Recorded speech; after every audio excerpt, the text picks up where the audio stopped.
Good morning, Wabash. Today, speaking at Pioneer Chapel is Dr. Richard Warner with his talk entitled, Scarlet, Rays of Hope. Dr. Warner teaches courses in Latin American, African, and world history. His research is focused on the indigenous history of Mexico, Latin American religious history, and more recently, the global history of food. Prior to becoming a professor, Dr. Warner worked as a professional chef for a decade in California. In his free time, Dr. Warner loves to cook and is an avid organic gardener, working his plot at home across the street from the college. Please join me in welcoming our speaker, Dr. Warner.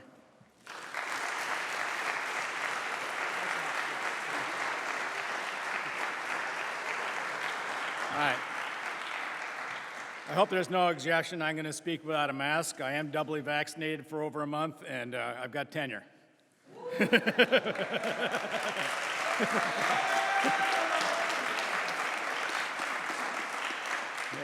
My talk is called Scarlet, Rays of Hope. My God, what a year. I'm an historian. Historians are much better at discussing the past than they are predicting the future, but I dare say that I can predict that years hence, you will be telling stories to your family about this year. Perhaps you'll show them your collection of masks, or perhaps we'll all decide to have a huge bonfire to burn them. Yeah. Can I get an okay on that? That's about where I am now. Who knows? I'm thinking that what to say this morning, I was of two minds. One went this way. Suck it up, Wabash. Show what you're made of. Stop whining. This is not DePaul. We've got this. Wabash always fights. Well, this is not the moment for such machismo. It's just not. Let's be honest. This has been a grueling year. It's been an F of a year. I'm in church. I can't get any further than that. Yeah. I feel like I'm working hard to drag people across the finish line more than usual, and I'm not just talking about students. We're all stressed. We're all working hard. Many of us are at our wits' end. I think it's very important to be honest about such matters. I've learned in my 22 years here that we do care about one another. Though I suppose for a lot of us guys, it's kind of learning about how to show that. And on that level, I'm still a work in progress, 64 and a half years old, trying to learn how to do that. Last time I spoke here in this space, I shared a very personal story. To refresh your memory, I stood here and described a challenge that I've been facing in my life for the last decade or so, namely that I'm an alcoholic. More accurately, I'm a recovering alcoholic, and this week I celebrated 21 months of sobriety. Thanks. Thank you. Keep on coming back. Don't worry, I'm not going to wax on too long about that today, but I'm going to use it as an example to help us move forward a little bit. But I want to begin with it because the reception that happened with that talk demonstrated something important about the character of the Wabash community, which resonates with me continually. That day, when I shared how long I've been sober, I received a healthy applause, which brought me briefly to tears. Furthermore, I had multiple people tell me afterwards that they were impressed with my honesty and courage for sharing this news, which was nice to hear, but honestly, that speech wasn't any different than a lot of other ones that I've given, right? I didn't feel that way, but it was nice. But because of my connections across the world now with people that are on the sober trail, and because of the beauty of the internet, a lot of people were able to watch the recording of my chapel talk online, and they responded in a similar way.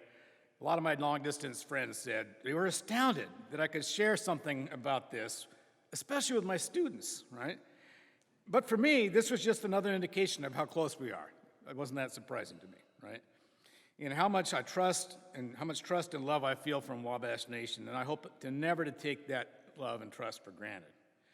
So in that same supportive vein, I'd like to delve a little bit into our shared soul here. This has been a hard year, due not only to the pandemic, but also to national and international events and our historical struggle to ensure racial justice in our land. We've witnessed a lot of violence and a lot of hatred. It's wearing me down, and I'm sure I'm not the only one who feels that way. And given all these triggers, it's easy to feel depressed or even a whole lot more than that, right? So I'm going to share a page out of my Sober Struggle playbook, all right?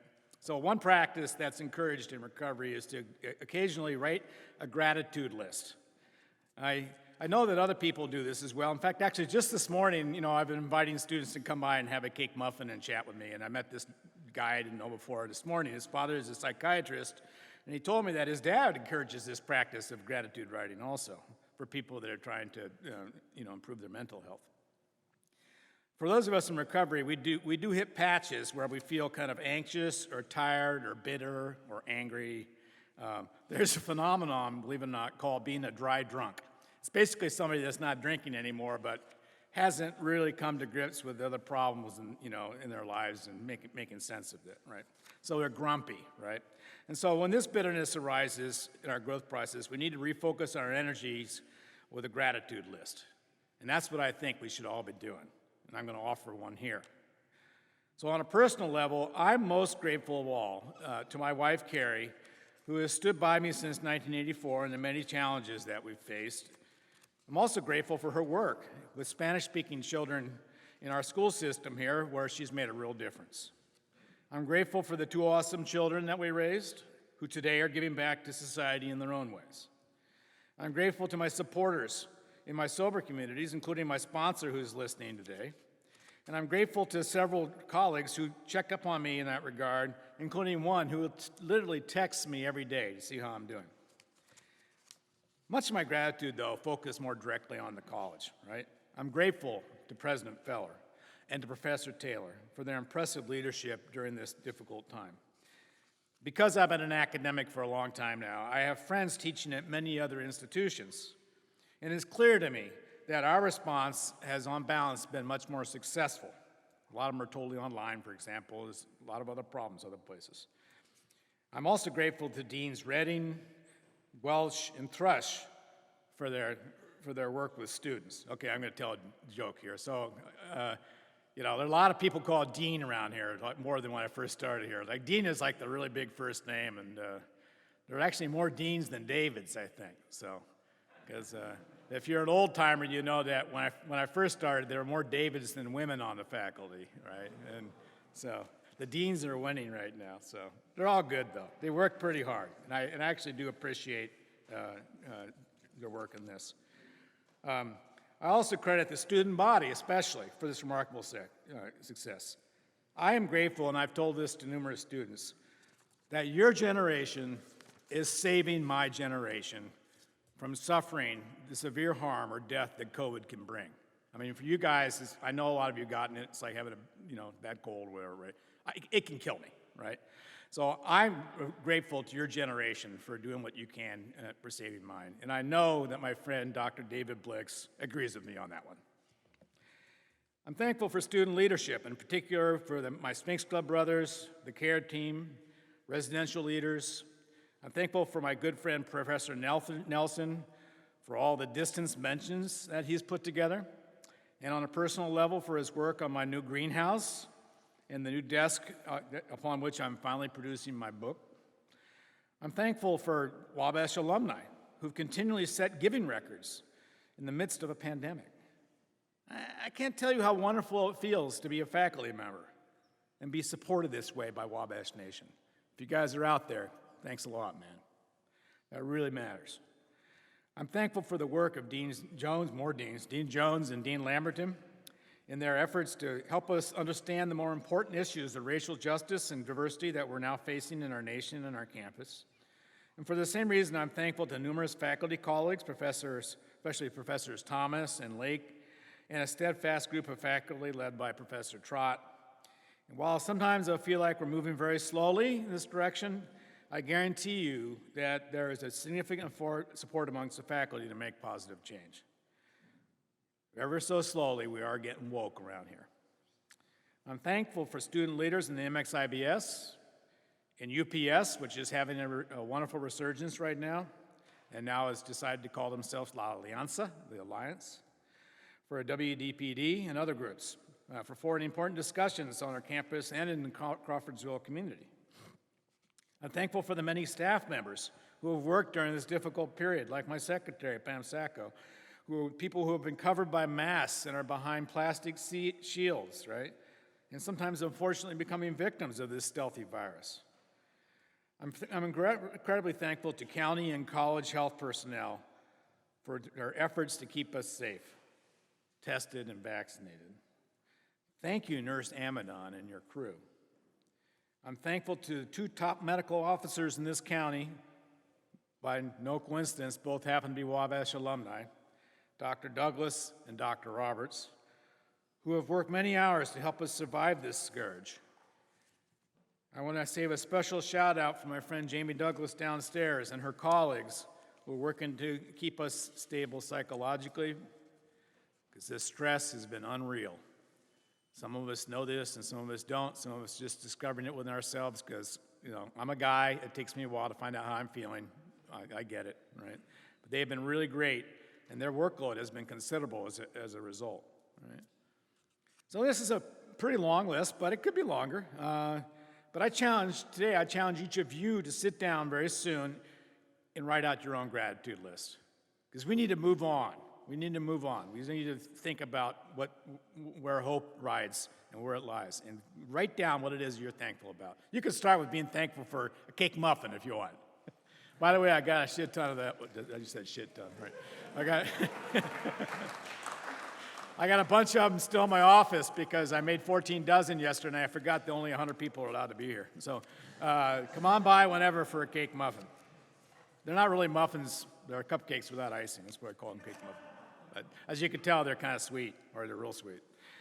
So, I challenge each of you to sit down and do this. For what and for whom are you thankful, right? Write it down. I guarantee you it's going to help you. Now I'd like to challenge you to give back also. So everybody's feeling wobbly in one way or another. I am sometimes too. When you're not, it's time to think about giving back. Find some way to give back, because it is in giving that we receive. Think about random acts of kindness. That's how you show your way forward, right?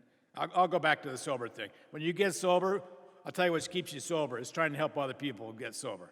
I'm telling you what, it's the 12th step. It works, right? You work with other people. So if you got strength, give back. That's what you got to do. I'm not very creative, to tell you the truth. All I know how to do is cook. So I've given away 400 pints of ice cream and 200 dozen cake muffins in the past year. It's just my wife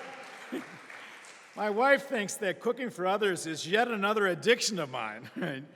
And she's probably right, but I suspect it's not as bad for my liver. So find your own way to give back. You've got plenty of models, some of which are listed here. I am an honorary alumnus of the college. It's kind of funny, everybody thinks I went to school here. To tell you the truth, when the board decided that they were going to ask me to give me an honorary degree, half the board said, "Why? He's already an alumnus." The board of directors, they always thought I was an alum, but I wasn't. But in 2013, I was honored that way, and I was so happy, right on this stage, actually. And today I'm wearing this sash. So this sash was given to me by Alejandro Maya, who is now my brother in the class of 2013.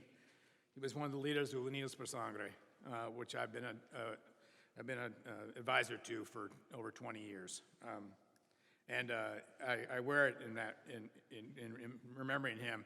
This is his own. He came up to me outside the chapel after I got my honorary degree, and he took it off his shoulders and gave it to me.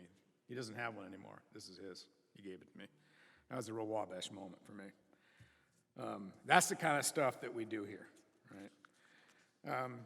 So like you, even before that, I took Wabash traditions very seriously, to the point that my department calls me Captain W. It's not necessarily a compliment. For them, it isn't. It is to me. But I've always been enthused with Wabash traditions. And I've been thinking a lot about our motto recently, the one that we have on our face masks, which I'm not currently wearing. Wabash always fights.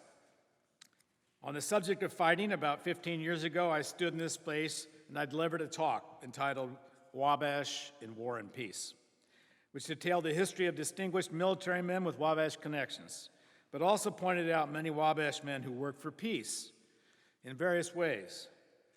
There are many ways in which Wabash Nation fights, such as on the football field.